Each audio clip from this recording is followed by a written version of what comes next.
네, 귀한 찬양 감사합니다. 우리 다시 한번 하나님께 영광의 박수로 올려드리도록 하겠습니다.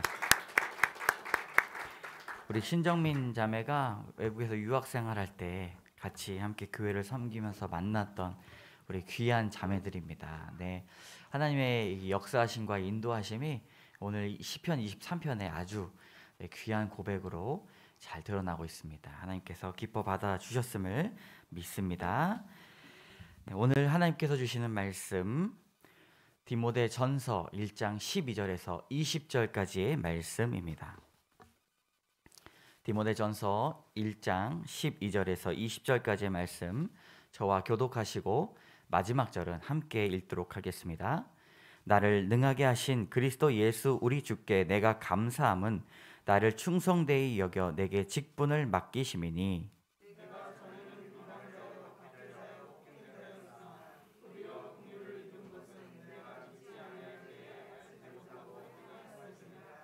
우리 주의 은혜가 그리스도 예수 안에 있는 믿음과 사랑과 함께 넘치도록 풍성하였도다.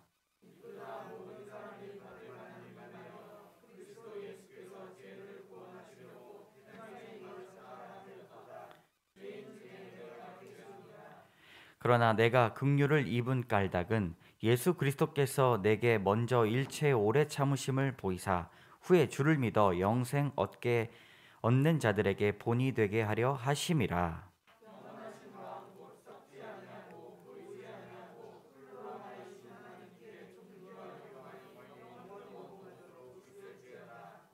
아들 디모데야, 내가 내게 이 교훈으로서 명하노니 전에 너를 지도한 예언을 따라 그것으로 선한 싸움을 싸우며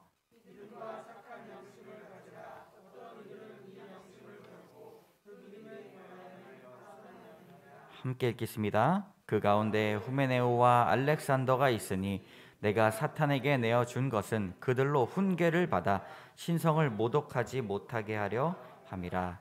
아멘. 함께 따라하겠습니다. 성도의 변화. 네, 사람들이 오랜만에 만나면 이런 이야기를 합니다. 야, 너는 어떻게 그렇게 하나도 안 변했냐, 얘. 너도 그래, 얘. 예, 그죠? 근데 사실 많은 것들이 변했습니다. 누군가는 변하기 싫고 누군가는 변하고 싶은 것이 인간의 두 가지의 마음입니다. 변화라는 단어는 요즘 코로나 시대에 많은 의미를 주고 있는 단어입니다. 우리 코로나 시대의 변화 한번 보겠습니다. 온라인을 넘어서 가상 공간으로 변화합니다. 그래서 원격 요리 학원도 가지 않고 집에서 온라인으로 요가를 배우는 사람들이 있다는 거 여러분 아십니까? 1대1로 그것도 요가를 한다고 해요. 그러니까 만나는 것뿐만 아니라 온라인에서도 충분히 그런 것들이 가상 공간으로 변화하고 있습니다. 삼밀에서 저밀로 변하고 있습니다. 삼밀, 내가 사는 것, 취미 공간, 직장의 그 공간들이 같이 모여 있었던 시대에서 저밀, 외곽으로 넓은 곳으로 가는 변화를 겪고 있습니다. 세 번째, 거리두기로 인해서 온택트 사회 가속화. 이게 무슨 말이냐? 거리두기를 하니까 사람들이 못 만나잖아요. 근데 외로운 거예요. 감정이 너무 이제 외롭고 하니까 그럼에도 불구하고 인터넷망을 통해서 이 교감을 나눈다는 겁니다. 그래서 SNS나 알지 못하는 사람들까지도 채팅으로 만나고 화상통화로 만나는 그런 시대가 왔습니다. 네 번째, 대규모의 공유에서 펜션을 빌린다거나 이런 것보다 소소한 소유를 갖는다고 합니다. 그래서 펜션보다는 차박이 뭐냐면 내 조그만 차를 가지고 뭐 바닷가에 가가지고 차 안에서 자면서 고기도 구워 먹고 하는 그런 소소한 소유로 바뀌고 있다는 말입니다. 변화라는 말이 무엇일까요? 사물의 모양이나 성질이 바뀌어 달라지는 것입니다. 근데 변화가 두 가지가 있습니다. 변화하지 말아야 하는데 변화해야 되는 것이 있어요. 이 기후 변화나 생태 변화가 있습니다. 두 번째, 변해야 하는데 변해야 살아가는 것들, 그러니까 성장이나 성숙, 적응을 말합니다. 오늘은 이 두 번째에 관련된 이야기를 해보려고 합니다. 그렇다면 성경에서는 이 변화라는 말이 어떤 말일까요? 변화라는 말은 히브리어로 합학, 뒤엎어지다, 뒤덮다라는 말입니다. 예수님은 성도들에게 변화가 있어야 하나님의 나라를 볼 수 있다고 말씀하셨습니다. 주 안에서 성장하면 사람에게 변화가 일어납니다. 지금까지의 인생이 뒤엎어지고 달라지게 되는 것이지요. 성경에서는 이 말을 거듭남이라고 말합니다. 요한복음 3장 3절의 말씀 같이 읽겠습니다. 예수께서 대답하여 이르시되 진실로 진실로 내게 이르노니 사람이 거듭나지 아니하면 하나님의 나라를 볼 수 없느니라. 사람이 거듭나면 하나님의 나라를 볼 수 있다는 것이지요. 진실로 진실로라고 이야기하며 두 번이나 강조하시면서 그리스도를 만나 우리가 변화되어야 한다, 뒤엎어져야 한다고 말씀하고 있습니다. 그리스도인으로 살면서 이전 같은 삶을 살고 있다고 한다면 아직 그 거듭남을 체험하지 못한 것입니다. 사도 바울, 오늘 말씀을 쓴 사도 바울은 거듭남을 체험한 사람입니다. 주 안에서 거듭난 사람이에요. 바울은 스스로가 이전에 어떤 모습을 가지고 살았는지를 성경에서 오늘 말하고 있습니다. 같이 읽겠습니다. 내가 전에는 비방자요 박해자요 폭행자였으나 긍휼을 입은 것은 내가 믿지 아니할 때에 알지 못하고 행하였음이라. 알지 못했다라고 이야기하는 것이죠. 비방자요 박해자요 폭행자. 사도 바울은 예수 그리스도를 비방하였고 그리스도인들을 박해하였고 그 신앙에 대한 폭력을 멈추지 않았던 사람입니다. 그런데 그가 변화하였습니다. 예수 그리스도의 음성을 듣고 달라졌습니다. 이것이 니콜라스 버나드가 그린 바울의 변화입니다. 변화라는 영어 단어를 전환이라고 하죠. 인생이 전환되었습니다. 마치 저 옆에 있는 말도 놀란 것 같이 아주 버나드가 그림을 아주 잘 그렸죠, 여러분. 네, 대답 좀 해보세요. 네, 바울이 이렇게 하나님의 음성을 들었습니다. 저 빛이 하나님의 음성을 이야기해요. 주변에 있는 사람들이 그 음성을 듣지 못하였지만 바울만이 그 음성을 들었다고 설명하고 있습니다. 사도 바울은 변화하면서 주변의 많은 것들을 변화시켰습니다. 사랑하는 여러분, 오늘 말씀을 상고할 때에 주의 말씀으로 변화받아 누리는 삶에 더욱 감사하시기 바랍니다. 영적인 성장을 위해 날마다 기도하여 나로 인해 주변을 변화시키는 아름다운 성도 되시기를 주님의 이름으로 축복합니다. 네, 변화에는 우리가 여러 가지가 있는데 첫 번째는 힘의 변화입니다. 힘의 변화는 두 가지로 볼 수 있는데 첫 번째는 사랑의 힘입니다. 우리 따라해보겠습니다. 사랑의 힘. 네, 사랑은 가장 약한 것 같으나 가장 큰 힘을 가지고 있는 것이 바로 사랑입니다.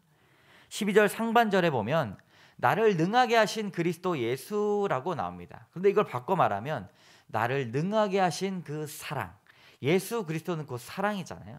묵상하다 보니까 나를 능하게 하신 그리스도 예수라는 말이 나를 능하게 하신 바로 그 사랑이다라고 바꾸어 말할 수가 있습니다. 예수님은 사랑이십니다. 성경을 자세히 들여다보면 이런 진리를 우리는 살펴볼 수가 있습니다. 그도 그럴 것이 사도 바울은 누군가를 사랑하거나 따뜻하게 맞이했던 사람이 결코 아닙니다. 우리 사도행전 7장 55절에 58절에 이렇게 나와 있습니다. 스데반의 이야기인데요. 55절 같이 읽겠습니다.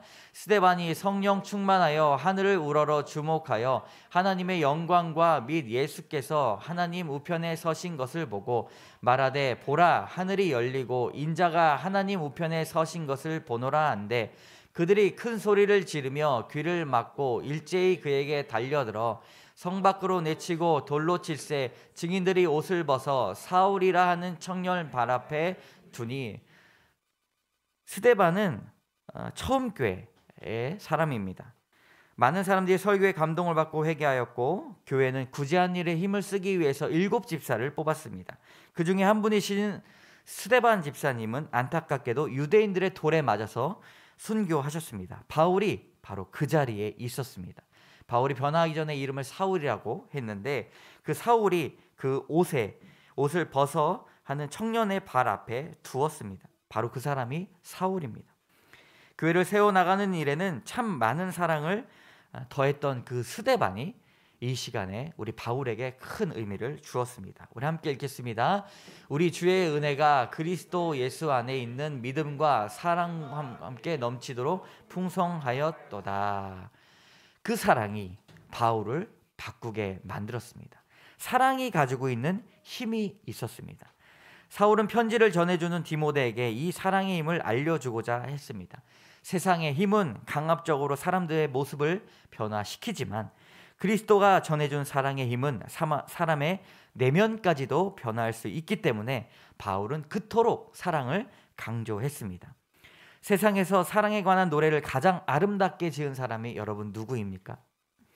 알고 계십니까? 바로 사도 바울입니다. 사랑장이라고 알고 있는 고린도전서 13장은 세상에서 가장 아름다운 사랑의 노래입니다. 우리 같이 읽겠습니다. 내가 사람의 방언과 천사의 말을 할지라도 사랑이 없으면 소리나는 구리와 울리는 꽹과리가 되고 내가 예언하는 능력이 있어 모든 비밀과 모든 지식을 알고 또 산을 옮길 만한 모든 믿음이 있을지라도 사랑이 없으면 내가 아무것도 아니요. 여러분, 사랑이 없으면 내가 아무것도 아니다라고 말하고 있습니다. 누군가 사랑에 대해 이토록 아름다운 노래를 할 수 있겠습니까? 그리스도인들은 사랑하려고 모인 사람들입니다. 요즘 청년들 보면 공동체에 나가지 못해 안타까워하고 힘들어하는 사람들을 많이 보게 됩니다. 왜냐하면 그 청년의 시절 큰 사랑의 경험이 필요한 때이기 때문입니다. 여러분, 은혜예배 광성교회가 그 사랑의 힘을 보여주기를 원합니다. 주를 섬기시는 여러분, 주가 여러분들을 사랑하신 것 같이 주님을 사랑하시기를 바랍니다. 아끼고 섬기며 사랑의 힘을 믿을 때 우리는 변함이 되는 것입니다. 두 번째 힘의 변화, 직분의 힘입니다. 따라해 보겠습니다. 직분의 힘. 성경에서는 하나님께서 맡겨주신 직분을 말씀하고 있습니다. 우리 12절 후반절 노란 줄만 읽겠습니다. 나를 충성되이 여겨 내게 직분을 맡기심이니. 하나님은 우리의 충성을 보시며 직분을 맡겨주십니다. 사도 바울은 사도의 귀한 직분을 자신에게 맡겨주신 것에 감사하고 있습니다. 직분이 얼마나 감사한가 함께 읽겠습니다. 내가 말씀을 전하는 자리에 있는 것 자체가 가장 감사하다. 누가 이야기했다고요? 옥하는 목사님. 옥하는 목사님은 교회의 권위보다, 목사의 권위보다 그 목사라는 말씀을 전하는 자리, 그 직분에 있는 것 자체가 자신에게 큰 감사라고 말씀하셨습니다. 내가 이 직분을 통해서 무언가를 하기보다 내가 이 자리에 있는 것이 너무나 행복하다고 말씀하셨습니다. 교회에는 목사, 장로, 권사, 집사 등의 직분이 있습니다. 교회를 오래 다니면 당연히 받는 것이라고 생각합니다. 그러나 그렇지 않습니다. 그 직분을 맡겨주신 하나님께 여러분 감사합시다. 하나님께서 직분을 주신 이유는 성도의 변화를 위해서 주셨습니다. 그 직분을 받음으로 성도가 변화되는 것이지요. 혹시 우리에게 그 감격이 떨어지고 그 중요성이 식어졌다면 다시 한번 감사의 마음을 여러분 회복시켜야 합니다. 자신의 영적인 가르침에 수고하는 이들에게는 더욱 그리할 것이니라. 이렇게 직분에 대해서, 연합의 기쁨에 대해서 설명하고 있습니다.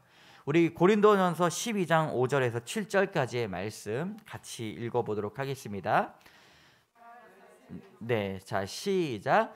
직분은 여러 가지나 주는 같으며 또 사역은 여러 가지나 모든 것을 모든 사람 가운데서 이루시는 하나님은 같으니 각 사람에게 성령을 나타내심은 유익하게 하려 하심이라. 각 사람에게 주신 것은 성령을 나타내심에 유익하려 하심이다 라고 말씀하고 있습니다. 요즘은 어떻습니까? 직분을 받지 못하면 상처받고 교회를 떠납니다. 그러나 여러분, 우리가 사모해야 되는 것은 하나님께서 성령으로 일하게 하신 것을 사모해야 합니다. 그 직분을 통해 자신을 드러내기보다 교회를 드러내야 합니다. 그것이 직분의 힘이 되는 것이죠. 한국 교회는 직분으로 인해 어두운 길을 가고 있습니다. 어떤 교회는 직분을 다 없앴어요. 심지어는 담임 목사, 부목사라는 호칭도 없앴습니다. 그런데 여러분, 우리가 직분이 가지고 있는 힘을 믿고, 저는 직분을 가지고 교회가 세워진다고 저는 생각하는 사람들입니다. 그것이 권력이 되고 직분이 믿음을 대변하듯 겸손하지 못한 태도로 한국 교회가 아파하고 있습니다. 우리는 직분이 가진 힘을 제대로 알아야 됩니다. 제가 청년 사역과 교구 사역의 중간에서 그 다리가 끊어지게 되는 것을 자주 보게 됩니다. 청년부에서는 잘 활동하던 사람이 결혼을 하게 되면 부적응하게 되고, 청년부에 남겨져서 공동체 연명 생활을 하고 있습니다. 청년부에 안 떠나요. 40대가 됐는데도 안 떠. 결혼을 했는데도. 그러나 그렇게 하면 안 됩니다. 청년들도 교회가 어떻게 세워지는지를 알고 집사의 직분을 받고 하나님의 교회가 어떻게 운영되고 섬기는지를 제대로 알아야 됩니다. 왜냐하면 우리 모두는 은혜를 받은 사람이기 때문입니다. 이름 모를 권사님, 이름 모를 장로님 때문에 제가 이 자리에 있을 수 있습니다. 여러분들도 입에서 나오는 아주 자연스러운 찬양들도 우리가 알지 못하는 시대에 알지 못하는 권사님들과 장로님들의 헌신으로 말미암아 우리가 크리스찬 학교와 NGO 단체를 통해 그 은혜가 전달이 되기 때문입니다. 내가 믿음으로 바로 서는 것이 온전히 나의 힘이 아닙니다. 하나님께서 주신 그 은혜를 여러분 우리는 받기만 하면 안 됩니다. 앞으로 은혜 받은 자들이 주의 귀한 직분을 여기고 낮은 마음으로 더욱 주를 섬기며 살아가야 됩니다.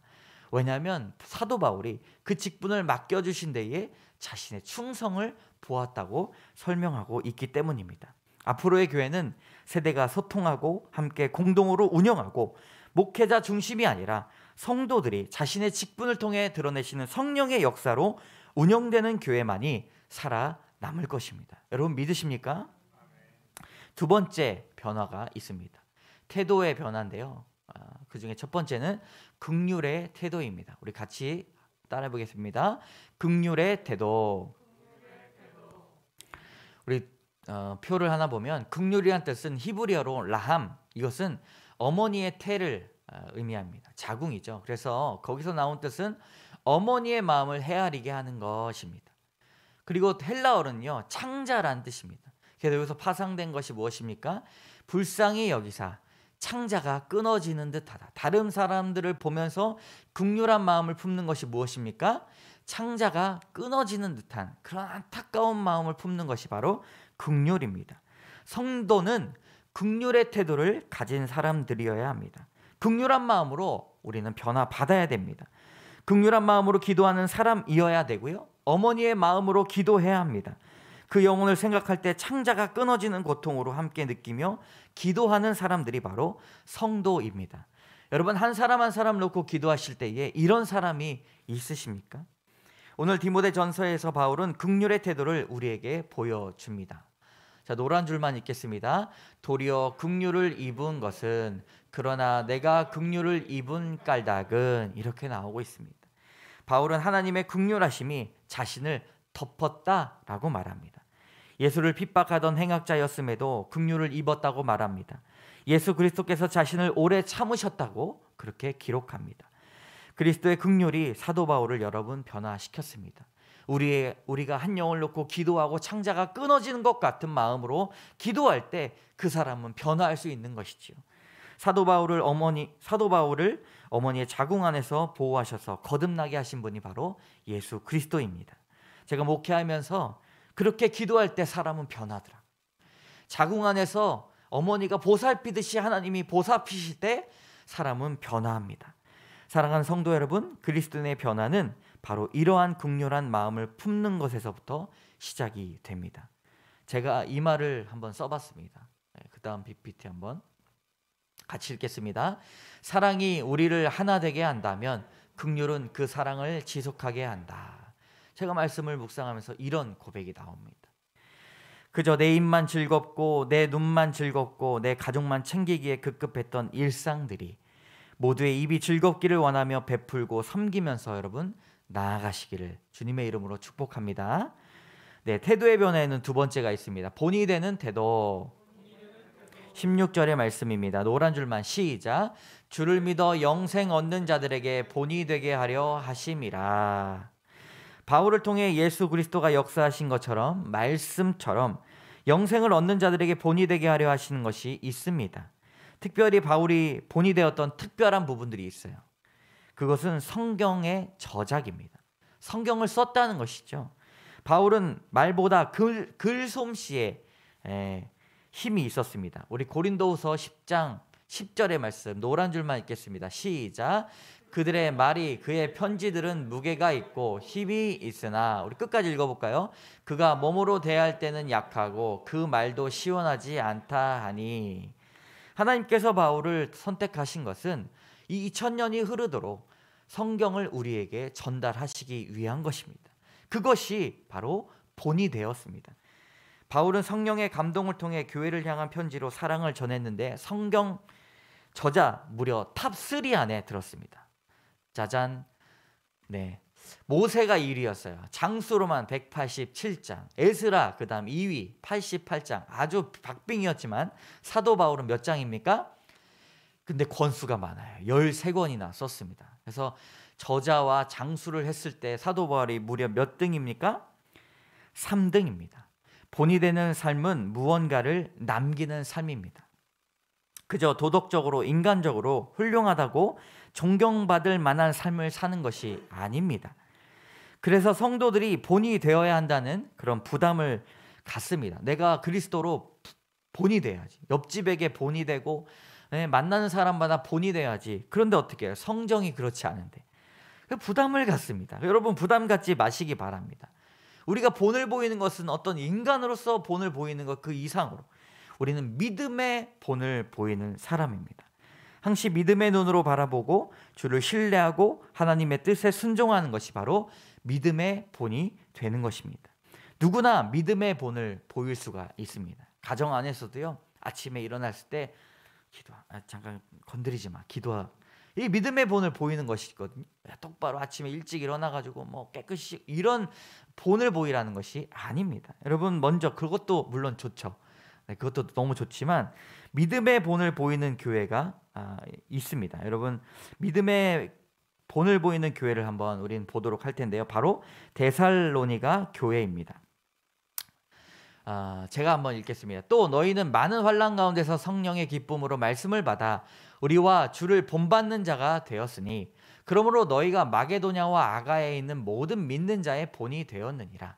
주의 말씀이 너희에게로부터 마게도냐와 아가야에만 들릴 뿐 아니라 하나님을 향하는 너희 믿음의 소문이 각처에 퍼졌으므로 우리는 아무 말도 할 것이 없노라. 아멘. 자녀들이 부모가 아무 말도 하지 않게 하면 얼마나 기쁘겠습니까? 사도 바울은 데살로니가 교회를 바라보면서 너희에게는 아무 말도 할 것이 없다라고 말했습니다. 주를 본받는 자, 모든 믿는 자의 본이 된다고 말하였습니다. 우리도 그런 성도, 그런 교회가 되기를 소망합니다. 사랑하는 여러분, 긍휼한 마음을 통해 하나님은 일하십니다. 또한 믿음의 본이 되어 주 앞에 나가는 주의 귀한 성도들 되시기를 주님의 이름으로 소망합니다. 교훈의 변화가 있는데요. 세 번째는요. 교훈의 변화입니다. 사람들이 교훈을 받는 것이 변화해야 된다는 것이죠. 어디서부터 교훈을 받는가? 그것이 우리는 달라져야 합니다. 첫 번째, 싸움의 교훈. 그리스도인의 변화에 있어서 매우 신중한 담론이 있습니다. 이야기거리가 있습니다. 그것은 의롭지 않은 사람들과의 삶 속에서 우리는 어떻게 대처해야 하는가. 이제 목회 현장에서 달려가야 할 디모데에게 바울이 교훈합니다. 우리 18절 19절의 말씀 다 같이 읽겠습니다. 아들 디모데야, 내가 내게 이 교훈으로서 명하노니 전에 너를 지도한 예언을 따라 그것으로 선한 싸움을 싸우며 믿음과 착한 양심을 가지라. 어떤 이들은 이 양심을 버렸고 그 믿음에 관하여서는 파선하였느니라. 18절에 이름을 부르면서 시작합니다. 아들 디모데야. 뭔가 여러분 진실한 느낌이 있지 않습니까? 이 교훈으로 명하노니 라는 명령을 전합니다. 전에 너를 지도한 예언을 따라 라는 표현은 하나님의 말씀을 따라 성령의 권고를 따라 가르쳤다고 말하고 있습니다. 그래서 선한 싸움을 싸우라고 말하고 있습니다. 여러분 선한 싸움이 무엇입니까? 19절에 보면 믿음과 착한 양심을 지키는 것이 바로 선한 싸움입니다. 선한 싸움이 여러분 뭐라고요? 그렇죠. 무엇을 행하든 믿음과 선한 싸움을 버리지 않아야 합니다. 사랑하는 성도 여러분, 성도의 싸움의 교훈을 얻어야 합니다. 어떠한 순간이 와도 믿음과 착한 양심을 내려놓는 일이 없어야 됩니다. 우리 19절의 말씀, 믿음과 선한 양심을 내려놓았던 사람들 노란 줄만 읽겠습니다. 어떤 이들은 이 양심을 버렸고 그 믿음에 관하여는 파선하였느니라. 어떤 사람은 양심까지도 버리고 어떤 사람은 믿음에 관하여 파선하였다고 말합니다. 때로는 믿음을 지키기 위해 선한 싸움을 계속해 나가시는 분들이 계신다면 그 믿음 때문에 핍박이 올 것입니다. 그러나 여러분, 그 믿음 때문에 핍박이 오더라도 즐거워하시기를 바랍니다. 예수 그리스도께서 이렇게 말씀하여 주셨습니다. 22절 23절 말씀 같이 읽겠습니다.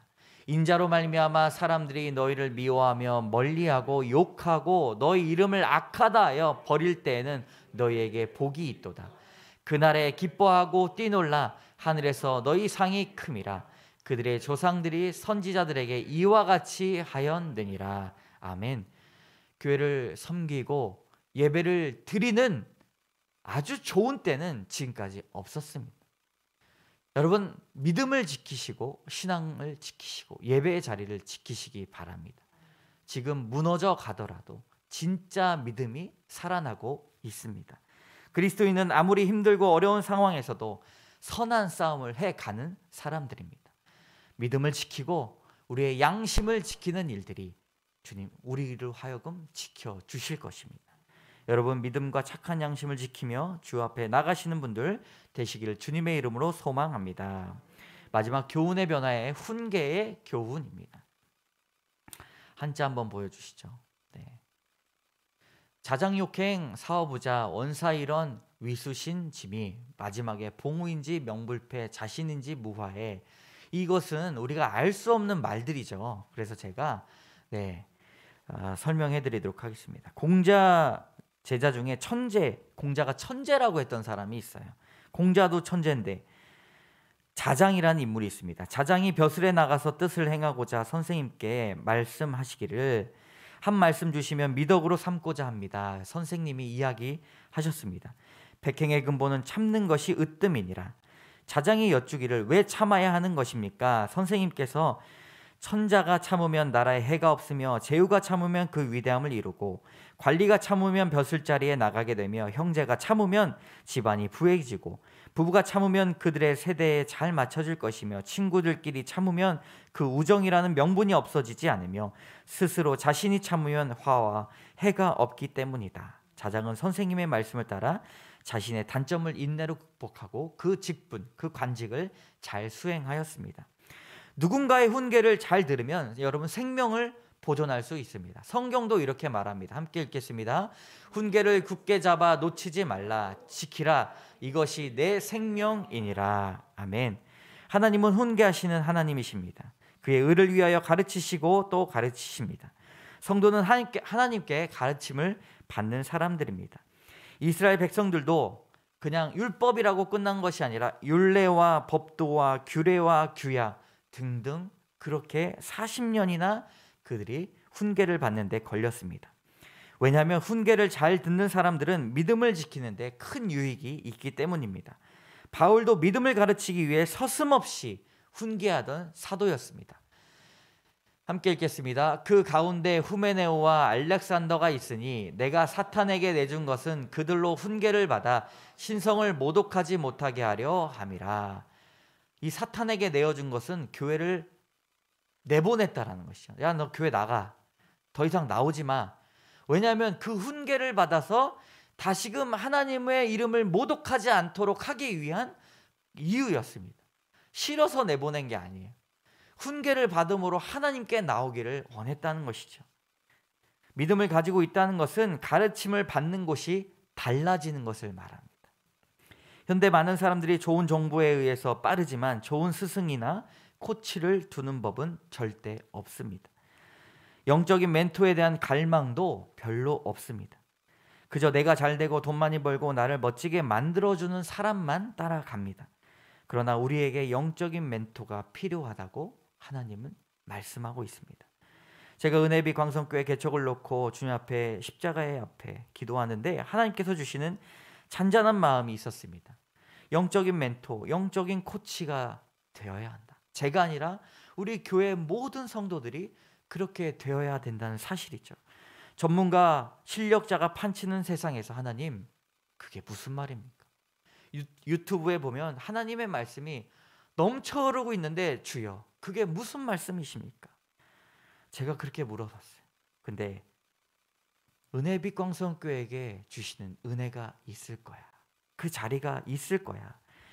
우리에게 전에 가르쳐 주었던 예언을 따라 하나님의 말씀을 따라 이 말씀으로 우리는 살아가게 될 것입니다.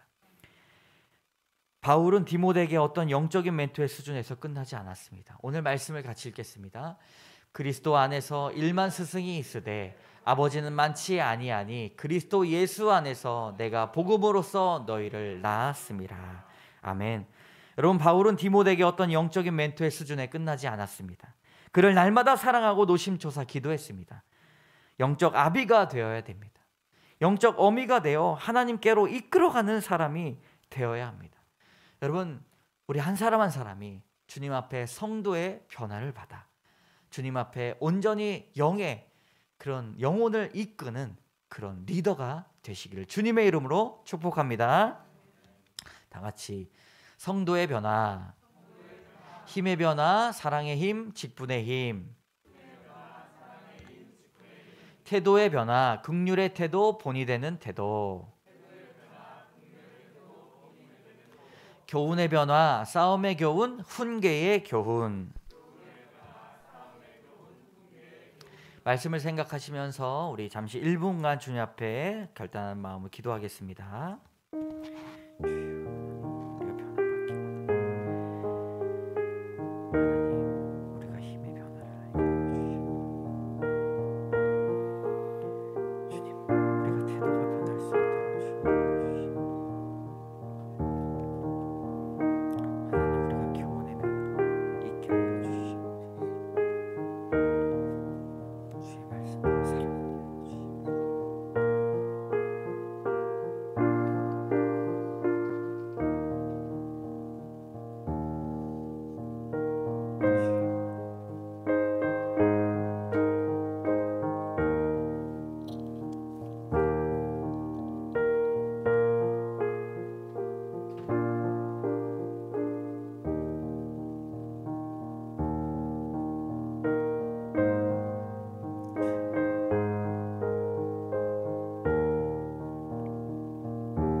우리가 변화받게 하여 주시옵소서.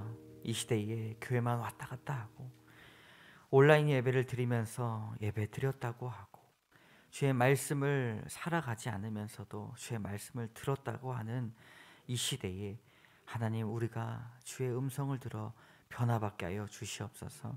이때에 우리의 믿음이 진짜임을 주님 앞에 우리의 심장을 드릴 수 있도록 주여 도와주시고, 주님, 예배를 드릴 때에 우리가 변화받게 하여 주시옵소서. 모든 말씀 예수님 이름으로 감사드리며 기도드립니다.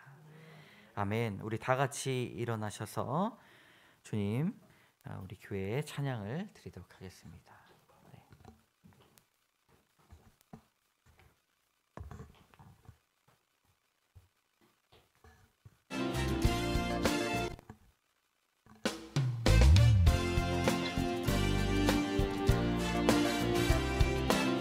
소리를 좀 키워주시면 감사하겠습니다. 진정한 예배가 스치는 교회, 주님이 주인 되시는 교회, 믿음의 교회가 쌓이는 교회, 최고의 찬양을 드리는 교회, 말씀이 살아 움직이는 교회, 성도의 사랑이 넘치는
기도하겠습니다. 참 좋으신 하나님 감사합니다. 주님 헌금을 주님 앞에 드립니다. 우리의 귀한 것들을 예물을 주님 앞에 드립니다. 주님 기뻐 받아 주시옵소서.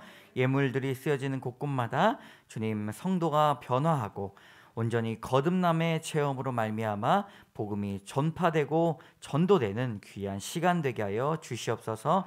하나님 우리의 것들을 주님 앞에 드립니다. 우리의 곳간의 곡식이 떨어지지 않도록 인도하여 주시고 또한 심령의 은혜 또한 차고 넘쳐 풍성하게 이루어 주셔서 하나님 이때 어려운 때에 주님 앞에 버티고 인내하고 참아내며 주님을 온전히 섬기고 주의 음성을 듣며 나가는 귀한 성도들 다 되게 하여 주시옵소서. 각자의 기도 제목을 가지고 예배에 나왔습니다. 하나님 기도 제목을 연락하여 주시고 은혜가 있게 하여 주시고 역사가 있게 하여 주시고 은총이 있게 하여 주시고 기적이 일어날 수 있도록 주여 도와 주시옵소서. 그의 심령 가운데 하나님 소원하는 것들이 있다면 주님 찾아가 주셔서 안수하여 주시고 안아주시고 위로하여 주셔서 심령이 회복되고 상황도 호전될 수 있도록 주여 도와 주시옵소서. 지금은 우리 주 예수 그리스도의 은혜와 자비하신 하나님의 사랑과 날마다 우리 곁에 계셔서 역사하시는 성령의 교통하심이 변화받아 주님 앞에 더욱더 나가며 온전히 교회를 섬기며 나가기 원하는 우리 심령과 가정과 주의 공동체와 사업장과 우리의 발걸음 위에 이제로부터 영원까지 함께 하시기를 간절히 축원하옵나이다. 아멘.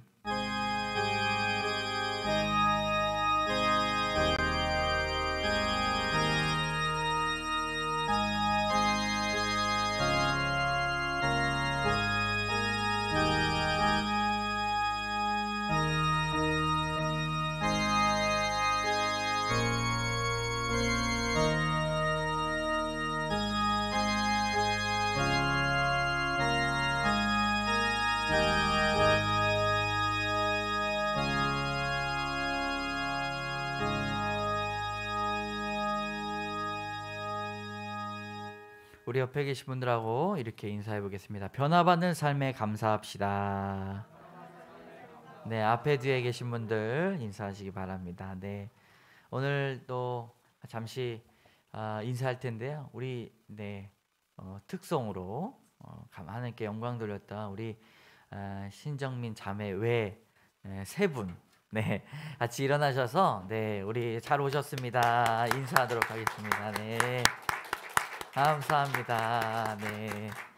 그리고 또 우리 한 분은 계속해서 교회를 나오시겠다고 이야기를 하시더라고요. 네, 감사합니다. 네. 네. 그리고 오늘 또 방문하신 분이 있는데요. 우리 은채 자매 같이 오셨습니다. 우리 현진 형제하고 같이 일어나셔서 인사 한번 듣겠습니다. 네. 네. 그 옆에 계신 분도 같이 옛날 일하다가 만나셨다고. 그래서 네. 끝나고 저 만나시고 가면 좋겠습니다. 네, 오늘 우리 최은아 성도님도 오셨습니다. 우리 최은아 성도님 인사 나누도록 하겠습니다. 네, 멀리 서울에서 오셨어요. 그래서 감사하고 우리 김순경 집사님도 오셨고 우리 박정호사님, 진희 윤희, 맞죠? 이름이 우리 이름이 외자예요. 근데 쌍둥이입니다. 쌍둥이. 우리 다 같이 진희윤이 반갑습니다. 오늘 감사한 또 우리 찬양팀. 우리 비대면이 풀려가지고 대면이 이제 예배가 됐는데 많은 한국 교회들이 또 영적인 부흥이 일어났으면 좋겠다 이렇게 생각을 합니다. 여러분 오늘 가실 때도 간식 저희가 식사 모임을 못 하니까 간식을 준비를 했습니다. 작은 쿠키인데요. 가져가시고 댁에 가셔서 또 사랑을 나누시면 좋겠습니다. 이상으로 예배를 마쳤습니다. 반갑습니다.